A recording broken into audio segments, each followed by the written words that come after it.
Hi, this is Jay with Jsaidit, and this is the pick a card reading. This is pile 5. Okay, so the way that this is being worked today is I have a deck that has questions on it. Okay, and so whatever came out is whatever the question that pile 5 is going to be focusing on. To support it or to kind of go along with it, I also pull cards or whatever fell out from Morgan's tarot deck, which is a tarot deck that says it's not a tarot deck, but it functions as one. But it is off kilter. It's very off kilter. It's not your usual. And then we got spiritual crafting cards from the Lumicella deck. However many came out for you guys. And then you had a couple of cards come out from the shamanic healing oracle card deck. Okay, so we'll be going through and digging deep on those. Okay, so I'm going to start with your question cards. How best can I empower myself?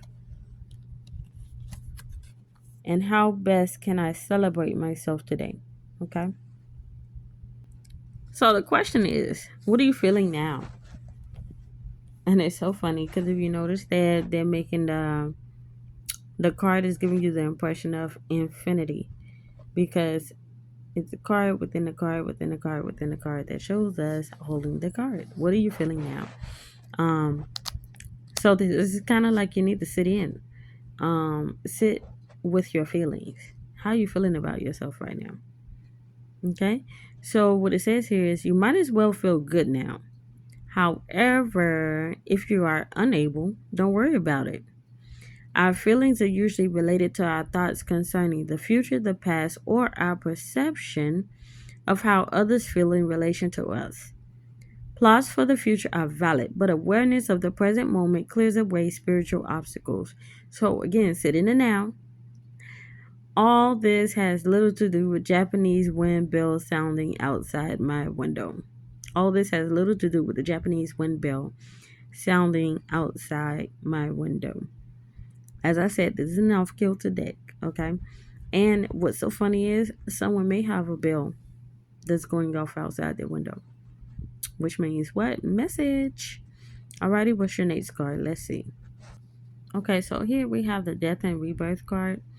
And so what I got initially when I saw this card as I was just going through was rebirth. You're going through rebirth.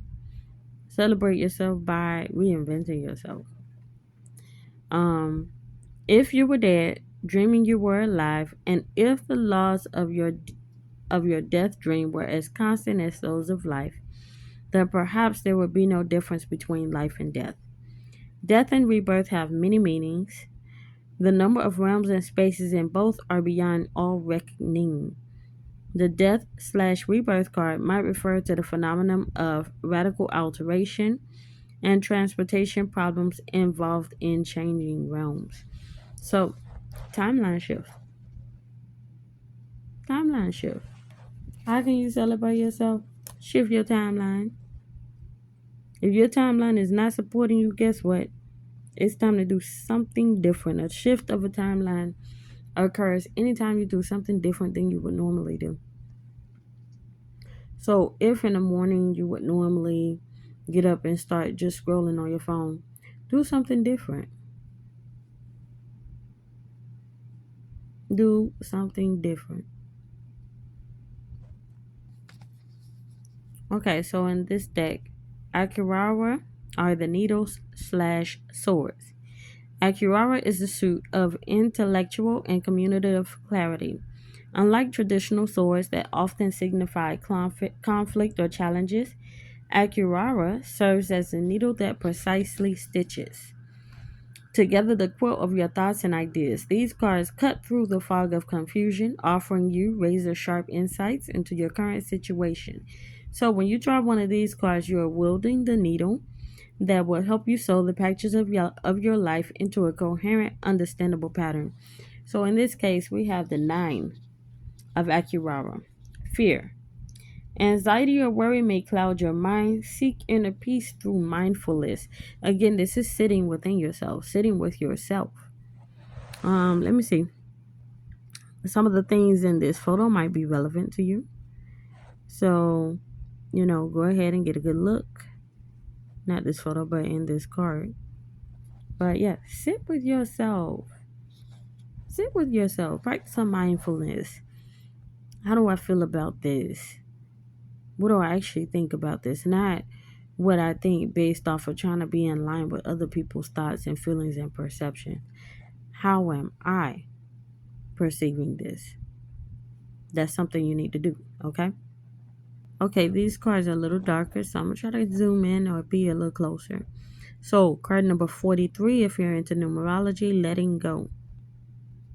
Um, Things of note, you have the white bird and the black bird, yin and yang. The sun shining upon it all. Left and right. Alrighty. So let's explore. Letting go of a person or situation can be a challenge. At times, what's at stake is not just the relationship or situation, it's the attachment we had for it, the hopes, the dreams, the expectations. Many relationships end long past their natural ending point. One or both people hung on, hoping things would change. They invested so much time because without that person or job or relationship, their future loomed up as one big blank screen. For many, this is too scary to bear. However, by letting go, we create a space for a person or situation that will resonate with us where we are now. Start looking at your expectations. Try not to have any. This will enable you to live in the moment and be mindful in the present. To be able to gracefully release from a situation is a lesson for all of us. So again, you're being told to sit with yourself. Be in the present. Pull yourself in your mind from out of the past. And don't even focus on the future. Right now, you need to focus on what's now. What's in your face right now. New beginnings. This is card number 2. Of note is the butterfly, the 3 flowers, the 2 eggs, and the nest. So if you're getting what I'm getting, you're getting 1, 2, 3. There's a progression. There's a movement forward. Okay, water, emotion. There's a lot of water there. Water, emotion, energy, all life affirming and life giving. Patience is the key. Once the deluge of emotion passes, you will see that left in its wake is a wondrous new day, a rainbow of possibilities. Do not get attached to the emotions that surround this situation. This will only attach your identification with the emotion itself, giving it more power and hindering the release, so that the door to your new beginning will not open. Sit in the motion. Sit in it. Cry, journal, talk it out with a friend, and then let it go. See that? Celebrate yourself by sitting with the emotion, and which is you processing it and letting it go. But let's get back. Place your feelings on a bit of paper and let it go. Whether through water or fire, both are excellent transmutating elements. Be thankful for the experience of the situation and proclaim to Creator that you are ready for the newness that is about to come into your life. Okay, so that is new beginnings. Card number 2. Let's see what else you got. Card number 25, sexual energy. And I'm hearing, look at that horse, look at that horse, look at that horse. Look, if you want to know where it's coming from, it's from Beyonce's song. Which song was it? You guys know what song it is, but don't add me, because that's you guys over there going to go see a man about a horse.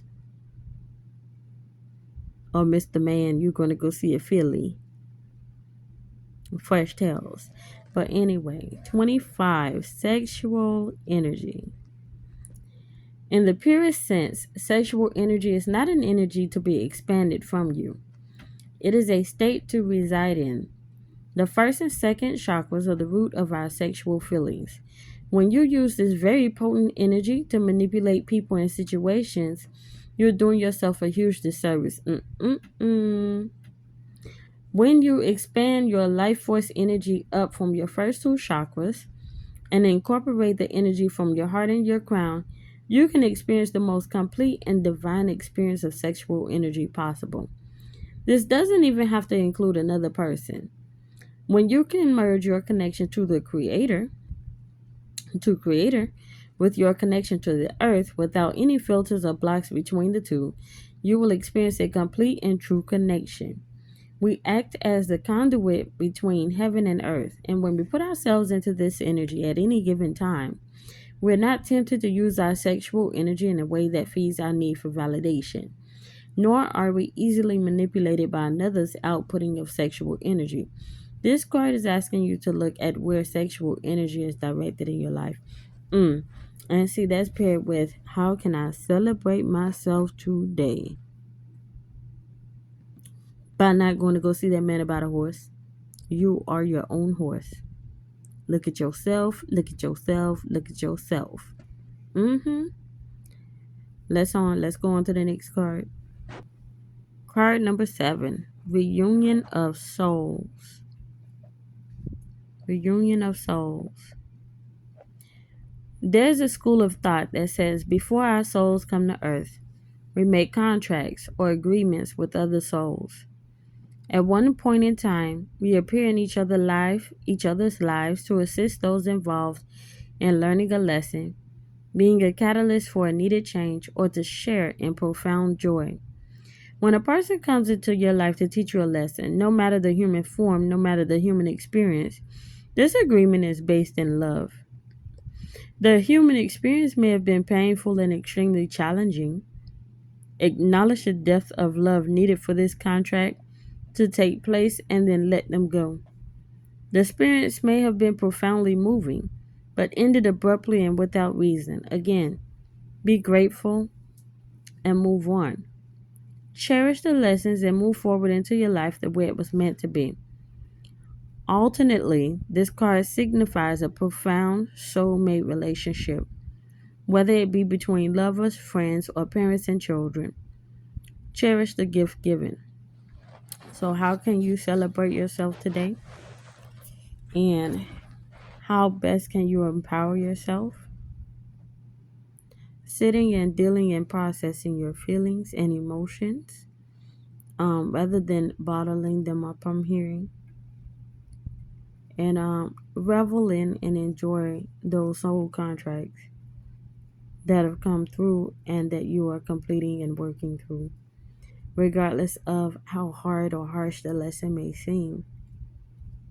This was done out of love. And just like a gem needs polishing for it to be clear and bright and ooh la la, you're being polished. It doesn't feel good. Think about the stone as it's been ground in the tumbler. It doesn't feel good. Pieces of you are cracked and laid bare. But the end result is always a beautiful finish. And this is where those hurtful soul contracts come in at.